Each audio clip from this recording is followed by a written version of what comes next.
오늘도 주님 앞에 나오신 여러분들에게 주님의 크신 은혜가, 주님의 크신 위로가 함께하기를 축복합니다. 우리가 지금 구약 성경 가운데서 이스라엘의 왕조의 역사를 우리가 매일 살펴가고 있는데 열왕기상의 말씀을 함께 읽고 있습니다. 그 말씀 중에서 오늘 우리가 읽은 12장의 내용은 왕조의 역사에 있어서 굉장히 중요한 내용이 됩니다. 이것이 하나의 기준이 돼서 이 기준에 비추어서 어떻게 그 왕조가 세워지느냐에 따라서 그 왕조의 미래가 결정될 만큼 굉장히 중요한 내용을 오늘 우리가 읽은 본문 속에 기록을 해주고 있습니다. 오늘 이 주신 이 말씀을 통해서 여로보암의 죄라는 그런 제목으로 함께 말씀을 나누기를 원합니다. 성경은 이 세상을 살아가는 모든 사람들을 복잡하게 얘기하지 않습니다. 성경에서 사람을 구분하는 방법은 두 가지입니다. 두 종류로 나누는데요. 하나는 자신에게 생명과 구원을 주신 하나님을 믿느냐의 여부에 따라서 신자와 불신자로 나누고, 그들이 어디에 속해 있느냐, 그들이 어떤 삶을 살아가느냐, 그것을 두고서 한 사람은 의인이라 말하고 한 사람은 악인이라 이렇게 부르고 있습니다. 성경이 가르쳐주는 세상을 사는 사람들의 길은 두 가지의 길로 요약하고 있다는 겁니다. 그 사람이 얼마나 잘 살았는가, 얼마나 지혜로웠는가, 또 그가 어떤 일들을 많이 했는가, 여기에 성경은 관심을 기울이지 않습니다. 우리가 믿는 하나님은 없는 것을 있게도 하시고 또 있는 것을 없게도 하시는 분이고, 사람을 낮추기도 하시고 높이기도 하시며 또 높이기도 하셨다가 낮추기도 하시는 그런 분이시기 때문에 우리가 인생을 살면서 얼마나 많은 것들을 가지고 있었느냐, 얼마나 많은 것들을 했느냐, 우리의 사람과 관심과 다르게 하나님은 그 사람이 과연 어떤 삶을 살았느냐라는 것에 관심을 가지고 있다는 거예요. 성경이 우리에게 가르쳐주는 모든 사람들의 길은 두 가지라고 이렇게 주는데, 하나는 의인의 길이고 하나는 악인의 길이다, 이렇게 가르쳐줍니다.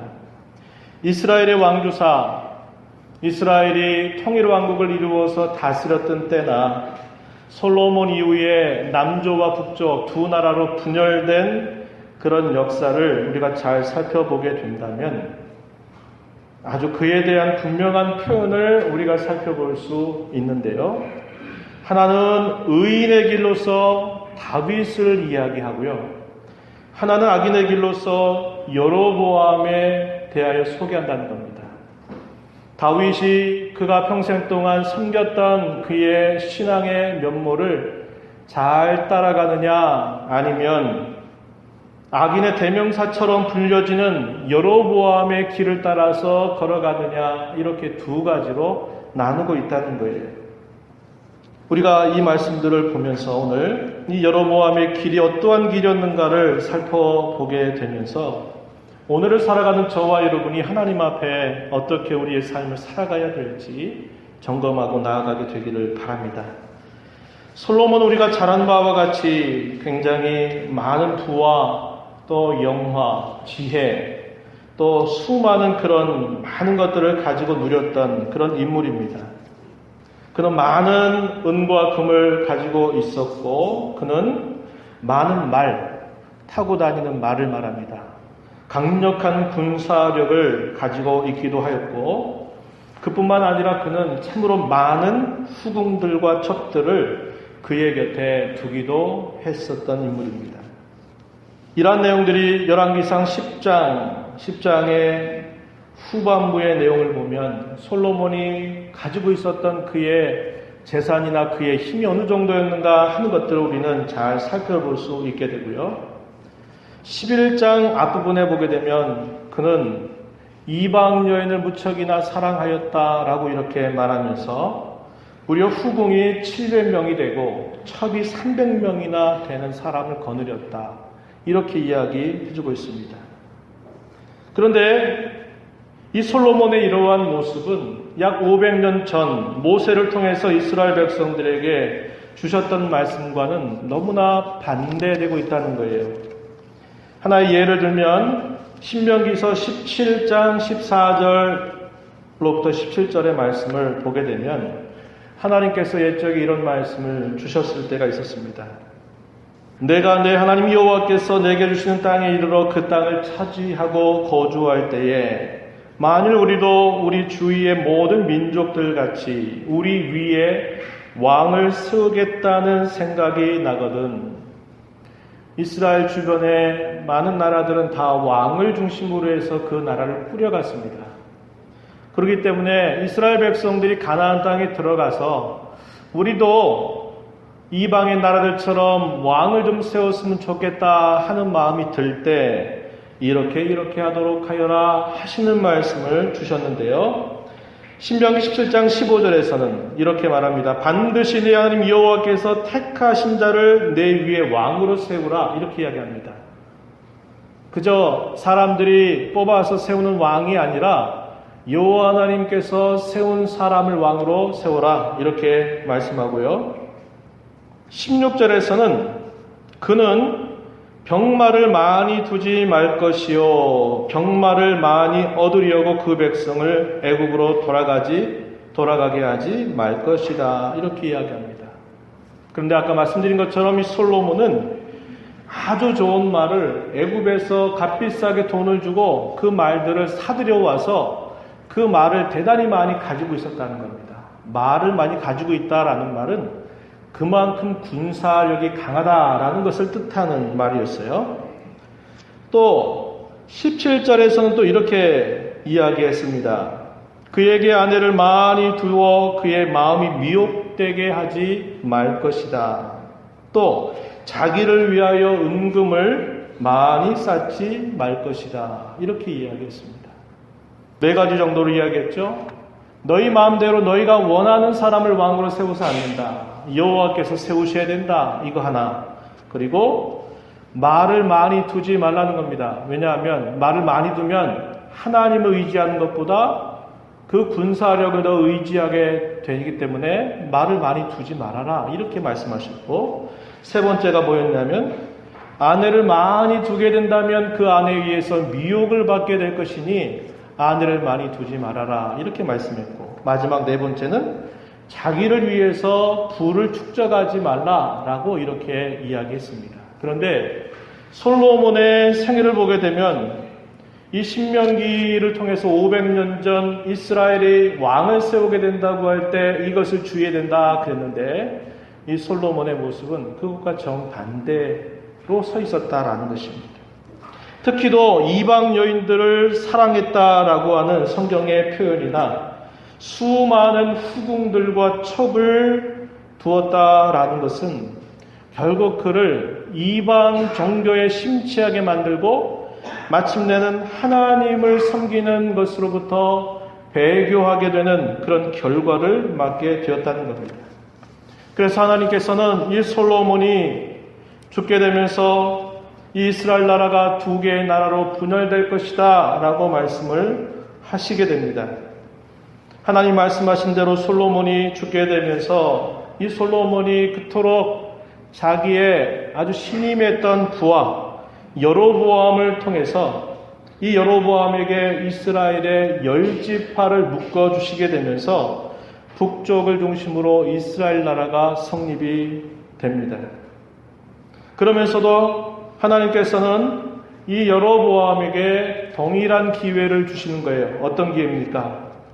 내가 북이스라엘 나라를 다스릴 때 내가 하나님의 말씀을 귀하게 여기고 나를 떠나지 않고 내 법을 잘 지킨다면 역시 이스라엘 나라도 나의 택한 백성들이기에 하나님께서 이 여로보암의 집을 견고하게 세워주시겠다라고 하시는 약속을 주십니다. 열왕기상 11장 38절에서 이런 말씀을 우리가 확인합니다. 내가 만일 내가 명령한 모든 일에 순종하고 내 길로 행하며 내 눈에 합당한 일을 하며 내 종 다윗이 행한 같이 내 율례와 명령을 지키면 내가 너와 함께 있어 내가 다윗을 위하여 세운 것 같이 너를 위하여 견고한 집을 세우고 이스라엘을 너에게 줄 것이다. 이런 말씀을 하셨습니다. 그러나 이런 가운데서도 하나님께 꼭 그가 잊지 말아야 할 또 하나의 사실이 있었는데, 그것은 뭐냐면 이스라엘 나라가 두 나라로 분열이 돼서 10개의 지파를 이 여로보암에게 준다 하더라도 그것은 정치적인 독립을 의미한 것이지, 그것이 종교적으로 또 다른 길을 가라고 하나님께서 허용하신 것은 아니었다고 하는 거예요. 그런데 여로보암이 마침내 이 북이스라엘의 초대 왕으로 세워지고 난 다음에 그가 하는 일을 보면 하나님께서 말씀하셨던 이 말씀에 대해서 그가 전혀 다른 길을 걸어가고 있다는 것을 보여줍니다. 여로보암 그가 왕이 되고 난 다음에 가장 먼저 통치 체제를 정비합니다. 그 통치 체제를 정비하는 과정에서 수도를 세겜이라고 하는 곳에 세겜에다가 수도를 세우고 그 세겜의 수도를 견고하게 건축하는 일을 하게 되고, 또 요단강 부근에 있는 이 부누엘이라고 하는 곳에다가 튼튼하게 성을 쌓아서 자신의 통치권을 견고하게 세워가는 일을 합니다. 오늘 우리가 읽은 본문 말씀 25절에서 그렇게 표현하고 있어요. 그래서 성읍을 정하고 도시를 든든하게 세워서 이 도시 성읍을 중심으로 해서 이스라엘 나라를 잘 다스리려고 하는 그의 모습을 우리가 확인하게 되고요. 그 다음에 또 하나는 종교정책을 점검하는 일입니다. 종교정책을 정비하는 일인데, 그가 무엇보다도 관심을 기울이는 것이 바로 이 부분이었습니다. 이것은 그의 통치에 있어서 매우 중요하게 여겼던 부분입니다. 오늘 우리가 읽은 본문의 말씀 속에서 우리는 그러한 내용들을 살펴볼 수 있습니다. 그 내용을 크게 3가지 정도로 요약해 볼 수 있어요. 첫 번째는 뭐냐면 성소를 만들어서 그 성소에다가 금송아지로 거기 성소에다 금송아지를 둔 사건입니다. 이 내용이 본문 28절부터 31절 앞부분에 표현되고 있는데요. 여로보암은 베델이라고 한 곳, 그리고 단이라고 한 곳에다가 금송아지를 만들어 세우고 거기에서 분향을 하게 만듭니다. 그리고 그뿐만 아니라 곳곳에 산당을 만들어 가지고 그곳에서 제사하도록 하는 정책을 피게 되고요. 이렇게 하는 그의 의도는 뭐냐면 유다에 있는 예루살렘 성전, 이 솔로몬 성전을 대신하기 위한 것이었습니다. 그는 금송아지를 만들고 이렇게 말했어요. 본문 28절 말씀해 보니까 이스라엘아, 이는 너희를 애굽 땅에서 인도하여 올린 너희의 신들이라, 이렇게 이야기합니다. 금송아지를 만든다라는 말은 무슨 의미가 있냐면 그 금송아지 위에 신이 강림해서 앉는다라고 하는 그런 뜻을 표현한 것입니다. 금송아지 그 위에 우리가 섬기는 신이 거기에 강림하고 거기에 임한다라는 것을 표시하기 위해서 보이도록 이렇게 형상을 만든 것이에요. 그런데 우리가 이것을 보면서 여러분 떠오르는 옛날의 사건이 하나 있었죠? 어떤 사건입니까?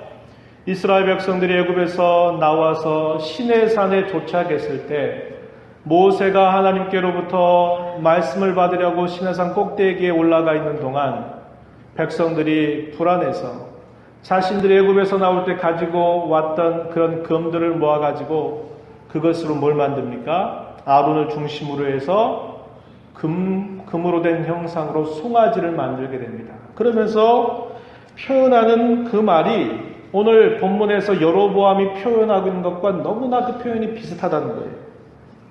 출애굽기 32장 4절 말씀에 보면은 이런 말씀을 확인합니다.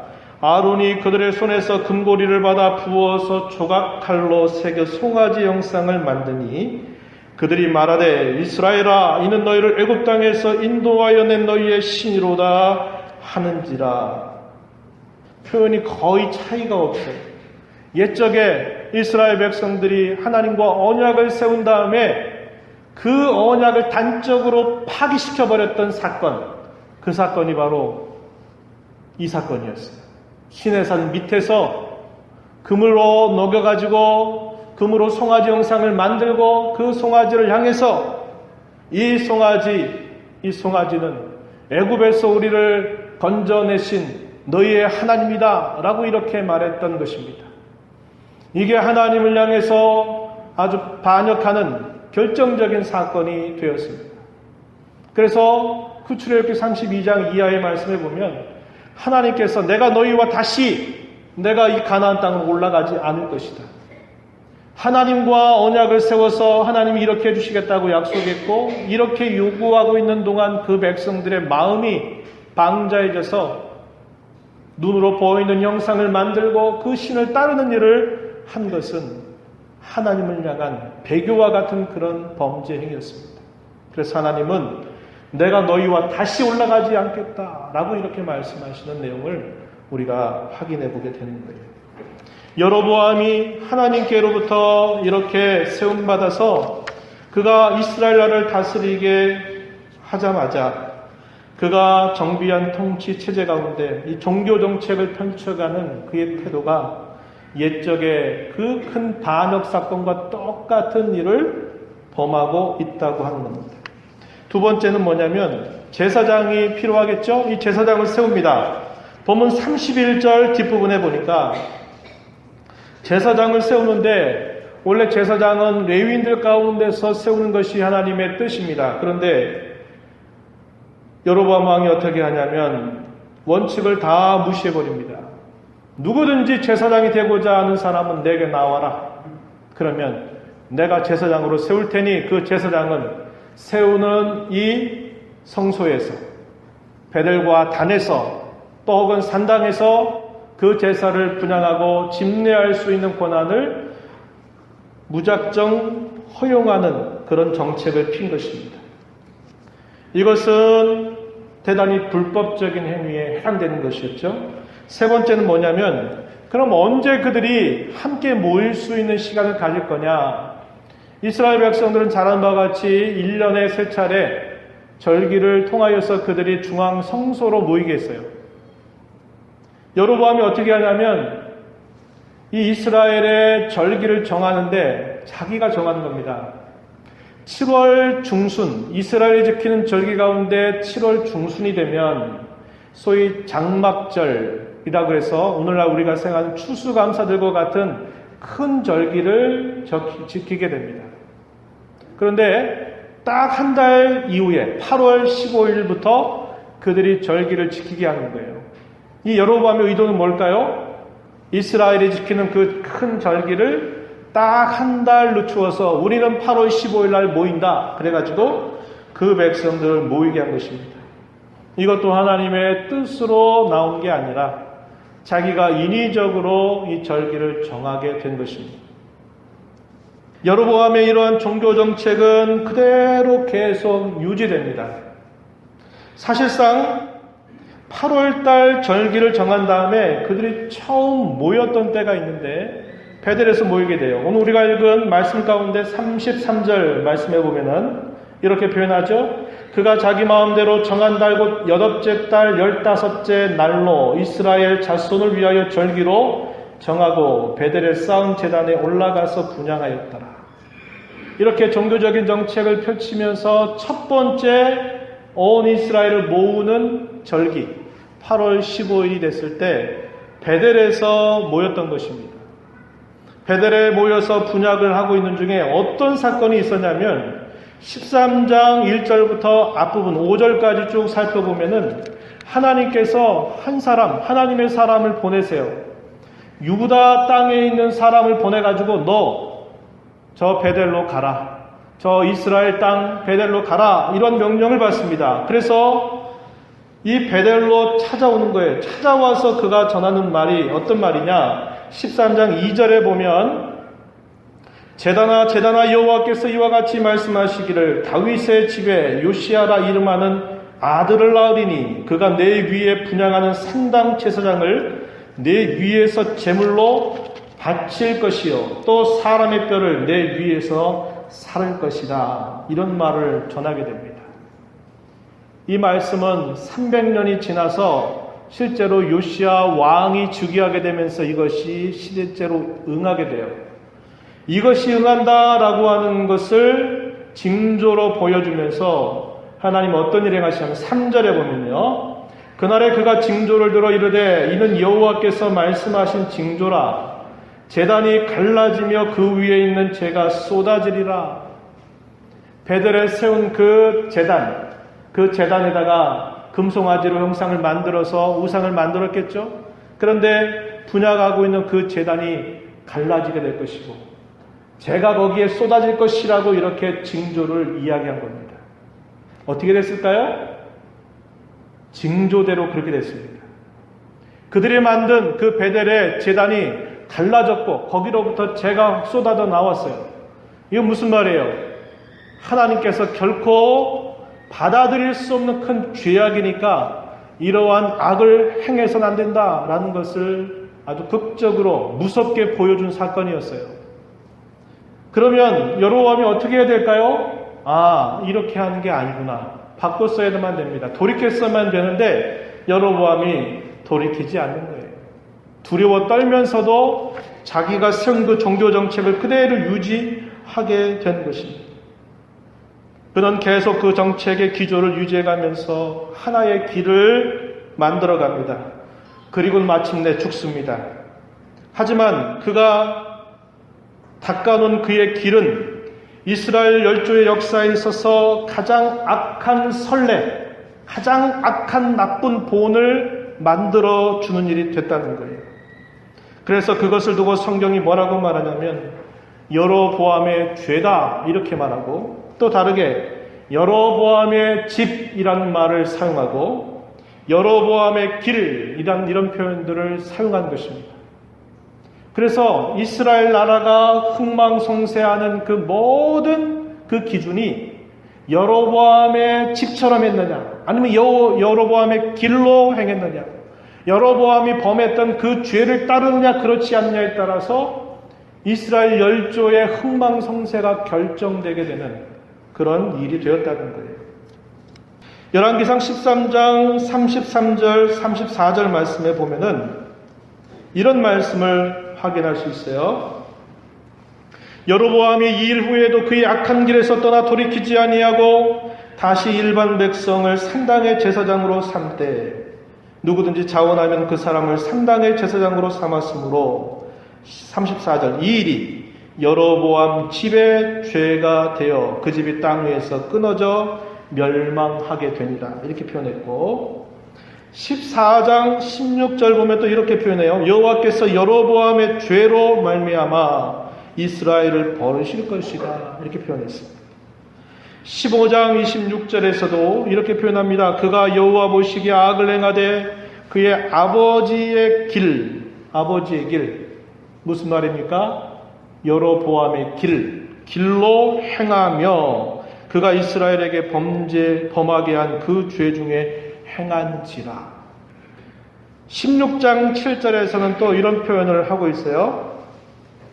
여호와의 말씀이 하나님의 아들 선지자 예후에게도 임하사 바하사와 그의 집을 꾸짖으심은 그가 여로보암의 집과 같이 여호와 보시기에 모든 악을 행하며 그의 손의 행위로 여호와를 노엽게 하였음이며 또 그의 집을 쳤음이더라. 제가 왜 이 말씀을 이렇게 소개합니까?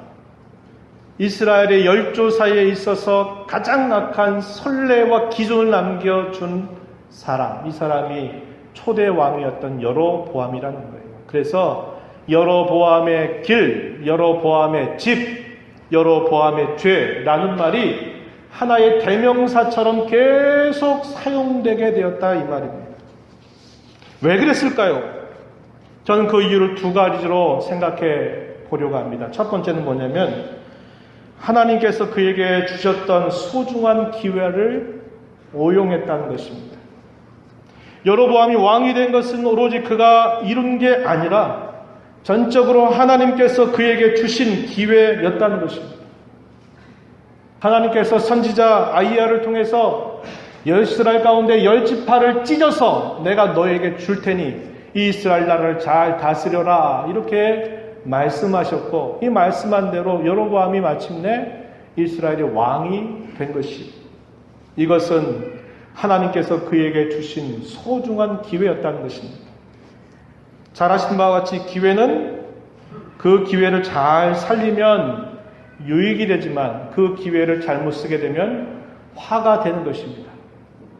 그가 왕의 직분을 받아서 하나님 앞에서 말씀하신 대로 잘 감당했더라면 이스라엘 나라도 견고하게 세움을 받았을 것이에요. 그러나 그는 그 기회를 악용을 한 것입니다.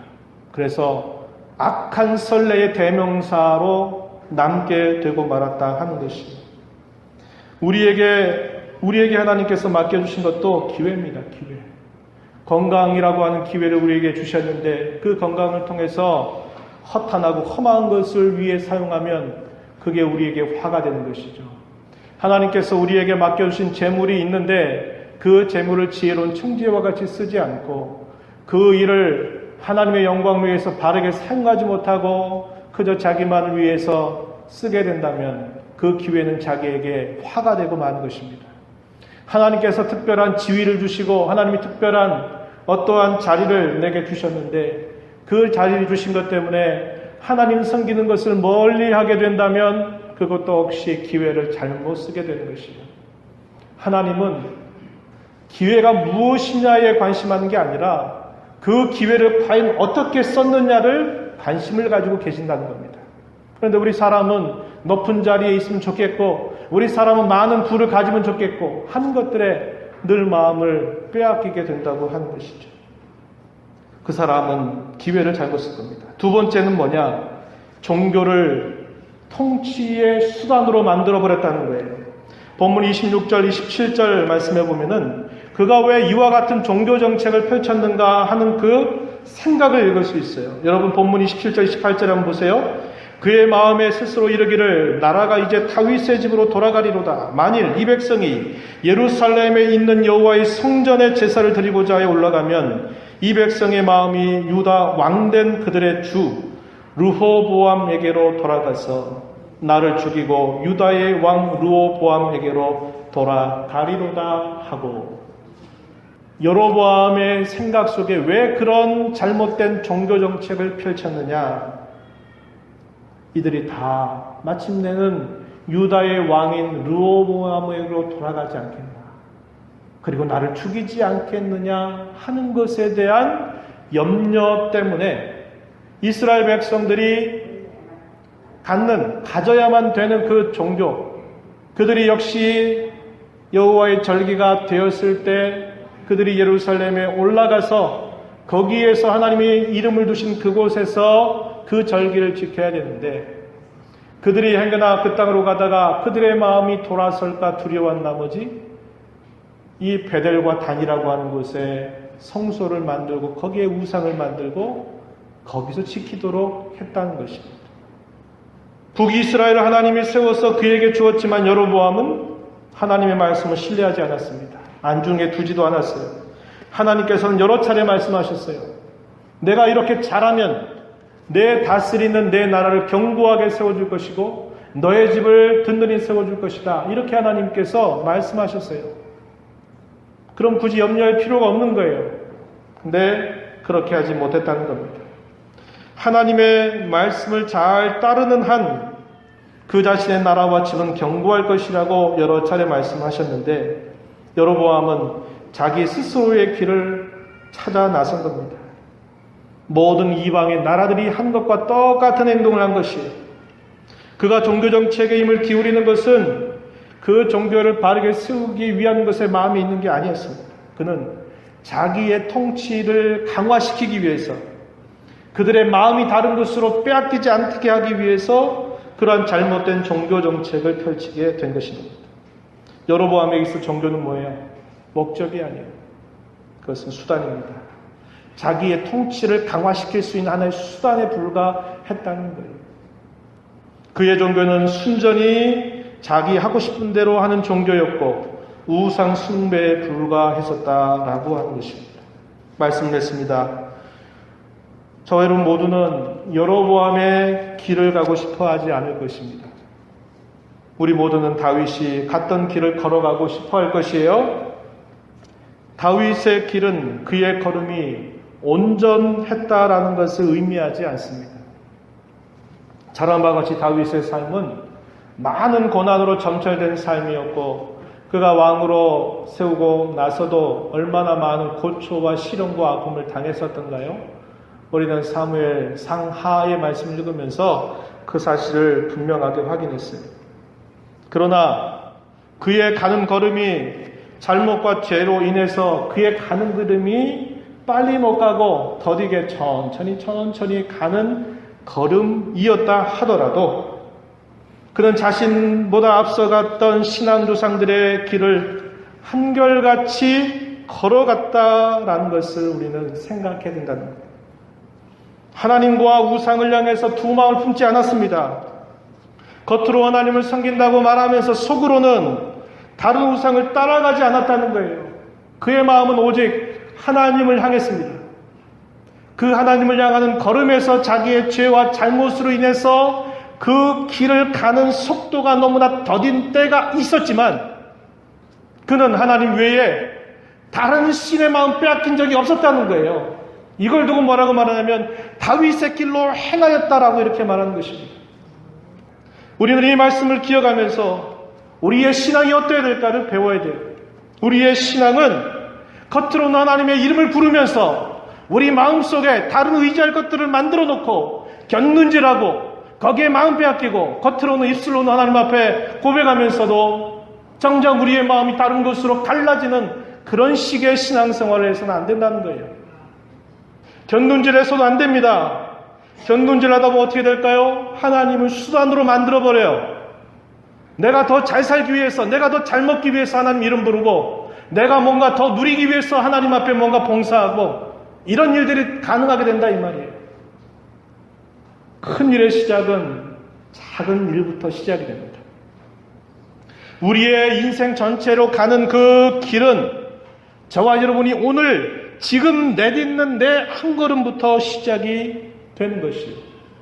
여로보암이 아니면 열조의 어떤 왕들이 쇠망하게 된 것이 처음부터 노골적으로 하나님 앞에 배교해서 그렇게 된 것일까요? 아니에요. 매일매일 하루하루 품고 생각하고 걸어가는 그의 걸음이 계속 견문질하고 하나님을 향한 마음이 없고 이것이 한 걸음 한 걸음 쌓이다 보니까 그가 인생 전체에 걸어간 길이 뭐예요? 결국 쇠망의 길이고 심판의 길이고 범죄의 길로 끝난 것 아니겠습니까? 우리가 이 말씀을 보면서 오늘 내가 내딛는 한 걸음이 내 인생의 전체의 결과를 만들어낸다는 것을 우리는 주의해야 된다는 거예요. 그리고 두 마음을 품어서는 안 됩니다. 비록 가는 길이 더딜 수 있고 하더라도 하나님 외에 다른 의지할 것들을 내 앞에 두어서는 결코 안 된다는 것입니다.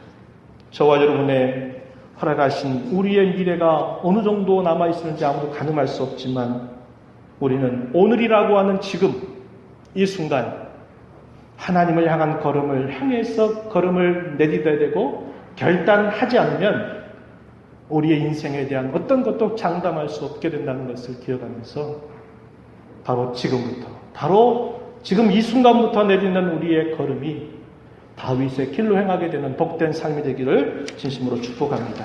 기도하겠습니다. 하나님 아버지 감사합니다. 오늘도 저희들을 한자리에 불러 모아 교회를 이루어 하나님 앞에 예배하는 중에 오늘도 우리에게 주시는 거룩한 말씀을 살펴보게 해주심을 감사합니다. 우리의 인생을 주 예수 그리스도 안에서 복되게 하신 하나님, 우리가 주님 안에서 한 걸음 한 걸음 우리에게 보여주시는 걸음을 따라 우리 앞서서 말씀하시는 하나님의 그 말씀의 귀를 기울인 자로 오늘도 한 걸음 한 걸음 내딛어가는 저희들의 삶이 되게 하시고 큰 일을 바라기 전에 작은 일부터 우리의 걸음을 하나님 기뻐하시는 걸음으로 내딛어가는 저희 모두가 되게 하여 주옵소서. 예수님 귀하신 이름으로 기도하옵나이다. 아멘.